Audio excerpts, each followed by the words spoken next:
ये कहानी है मदनपुर गांव की। ये गांव खुशहाल गांव था। यहाँ के लोग एक दूसरे के साथ मिलजुल के रहते थे। इसी मदनपुर गांव में एक व्यक्ति रहता था जिसका नाम गोपाल था।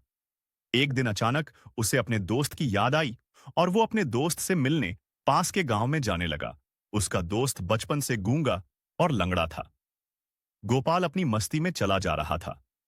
रास्ते में उसकी मुलाकात एक व्यक्ति से हुई। बातचीत करने से पता चला कि उसका नाम धर्मराज है। धर्मराज से मिलकर गोपाल को अच्छा लगा क्योंकि उसका सफर अब आसानी से कटने वाला था। धीरे धीरे दोनों साथ में चल ही रहे थे। तभी रास्ते में एक गांव आया और धर्मराज ने गोपाल से कहा, तुम आगे चलो, मुझे इस गांव में कुछ काम है। गोपाल धर्मराज की बात सुनकर आगे चल देता है। कुछ ही देर बाद उस गांव में खबर फैली कि एक व्यक्ति की करंट लगने से मौत हो गई। कुछ ही देर बाद धर्मराज गोपाल के पास आ गया और वो दोनों बातें करते करते आगे की ओर बढ़ गए। चलते चलते एक दूसरे गांव के द्वार पर पहुंच जाते हैं। उस गांव के बाहर एक बहुत बड़ा मंदिर था। धर्मराज ने गोपाल से कहा, तुम यहां आराम करो, मुझे इस गांव में कुछ काम है, मैं अभी आता हूं। लेकिन उसके जाने के कुछ देर बाद उस गांव से खबर आई कि उस गांव में आग लग गई। गोपाल ने सोचा, ये धर्मराज जहां भी जाता है वहां कुछ ना कुछ अनहोनी होती है। लेकिन गोपाल ने धर्मराज से कुछ भी पूछना उचित नहीं समझा और वो दोनों सो गए और सुबह होते ही दोनों अपनी यात्रा के लिए चल दिए। फिर से कुछ दूर चलने के बाद रास्ते में एक गांव आया। धर्मराज ने गोपाल से कहा, तुम आगे चलो, मुझे इस गांव में अपने मित्र से मिलने जाना है। मैं अपने दोस्त से मिलकर तुम्हें आगे रास्ते में मिलूंगा। गोपाल इस बार आगे नहीं गया, वहीं खड़ा होकर धर्मराज को देखता रहा। तभी थोड़ी देर बाद पता लगा कि उस गांव के किसी व्यक्ति को सांड ने अपने सींग में फंसाकर मार दिया। गोपाल ने धर्मराज से पूछा, क्या आप बता सकते हो कि ऐसा क्यों हो रहा है? आप जिस भी गांव में जाते हो वहां कुछ ना कुछ अनहोनी जरूर होती है। तब धर्मराज ने जवाब दिया कि मैं यमदूत हूं और उनके प्राण हरण करता हूं जिनकी उम्र पूरी हो चुकी हो।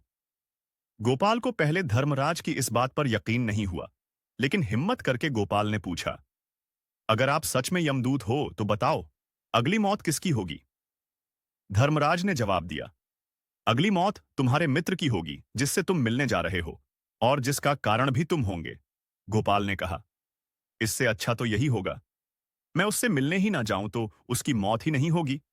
धर्मराज ने कहा, तुम्हारे बिना जाने से नियति तो नहीं बदलेगी, तुम्हारे दोस्त की मौत तो निश्चित है। गोपाल को धर्मराज की इस बात से झटका लगा। गोपाल घबरा गया और अपने गांव की तरफ लौट गया, लेकिन जैसे गोपाल ने पीछे मुड़ के देखा तो उसका दोस्त तेजी से उसकी तरफ चला रहा था। अपने मित्र को इस तरह भागते देख गोपाल को लगा कि जैसे उसका दोस्त उसका पीछा काफी देर से कर रहा था। उसका दोस्त गूंगा और लंगड़ा था, इसीलिए ना तो गोपाल को आवाज दे पाया और न ही उस तक पहुंच पाया। लेकिन जैसे ही वो गोपाल के पास पहुंचा उसकी तुरंत मौत हो गई। गोपाल हक्का बक्का होकर धर्मराज की ओर देखने लगा। उसके कुछ बोलने से पहले ही धर्मराज ने उसके सारे सवालों के जवाब दे दिए। धर्मराज ने कहा, तुम्हारे दोस्त ने तो तुम्हें पिछले गांव में ही देख लिया था और वो वहीं से तुम्हारा पीछा कर रहा है, लेकिन गूंगा और लंगड़ा होने की वजह से तुम तक नहीं पहुंच पाया। वो अपनी सारी सीमाओं को तोड़कर तुम्हारा पीछा कर रहा था, इसलिए अचानक दिल का दौरा पड़ने से उसकी मौत हो गई। इसीलिए अपनी मित्र की मौत का कारण तो तुम ही कहलाओगे। गोपाल को अब यकीन हो गया था कि धर्मराज ही यमदूत है और अचानक गोपाल के मन में अपनी मौत के बारे में जानने की इच्छा हुई। गोपाल ने धर्मराज से कहा, क्या तुम बता सकते हो मेरी मौत कब, कहां और कैसे होगी? धर्मराज ने कहा, तुम्हारी मौत आज से 6 महीने बाद आज के ही दिन होगी और किसी और राज्य में फांसी लगने से तुम्हारी मौत होगी और तुम खुद खुशी खुशी अपने फांसी स्वीकार कर लोगे। इतना कहकर धर्मराज वहां से चले गए। गोपाल भी बहुत विद्वान था, उसकी पहचान उसके राज्य के राजा सी थी। गोपाल राजा से मिला और सारी बात बताई। राजा के काफी सोचने के बाद राजा ने गोपाल से कहा, अगर तुम किसी दूसरे राज्य में जाओ ही ना तो तुम्हारी मौत कैसे होगी? इसके बाद गोपाल की रहने की व्यवस्था महल में कर दी गई और राजा के आदेश के बिना गोपाल को किसी से मिलने नहीं दिया जाता था। लेकिन गोपाल बाहर कभी भी किसी से भी मिल सकता था ताकि उसे ये ना लगे कि राजा ने उसे कैद में रखा हुआ है। लेकिन डर के मारे गोपाल भी कहीं नहीं जाता था। धीरे धीरे महीने गुजरते गए और मौत का दिन भी आ गया। गोपाल को नींद में चलने की आदत थी और अपने इस बीमारी के बारे में वो खुद भी नहीं जानता था, इसलिए दरबार में भी इस बारे में किसी को कुछ नहीं पता था। तो उस रात गोपाल को नींद में चलने का दौरा पड़ा। गोपाल उठा और महल से निकलकर बाहर की ओर चल दिया। गोपाल राजा का खास मेहमान था, तो किसी ने गोपाल को नहीं रोका। नींद में चलते चलते गोपाल अपने राज्य की सीमा से बाहर दूसरे पड़ोसी राज्य में चला गया और राजा के महल में पहुंच गया। गहरी नींद में होने की वजह से किसी भी पहरेदार ने गोपाल को नहीं रोका।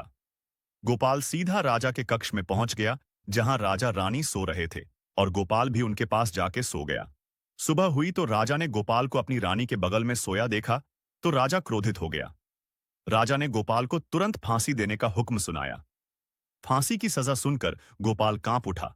गोपाल ने कहा, महाराज मुझे नहीं पता, मैं आपके दरबार में और फिर कक्ष में कैसे आया, और किसी पहरेदार ने मुझे रोका क्यों नहीं? गोपाल ने पिछले 6 महीने की सारी बात राजा को बताई। राजा ने इस बात की सच्चाई जानने की कोशिश की तो पता लगा कि गोपाल सच बोल रहा था।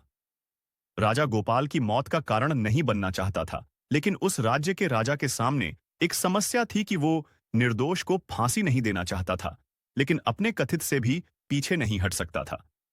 उस राज्य के दरबारी ने राजा से कहा कि गोपाल को फांसी कच्चे सूत के धागे से दी जाए। इससे गोपाल की मौत भी नहीं होगी और आपके वचन का मान भी रह जाएगा। राजा के फैसले से गोपाल भी खुश था। गोपाल के लिए कच्चे सूत के धागे का फंदा बनाया गया। सभी लोग खुश थे कि ना तो गोपाल मरेगा, ना ही राजा का वचन खाली जाएगा। गोपाल को भी पूरा विश्वास था कि उसकी मौत इस धागे से नहीं होगी।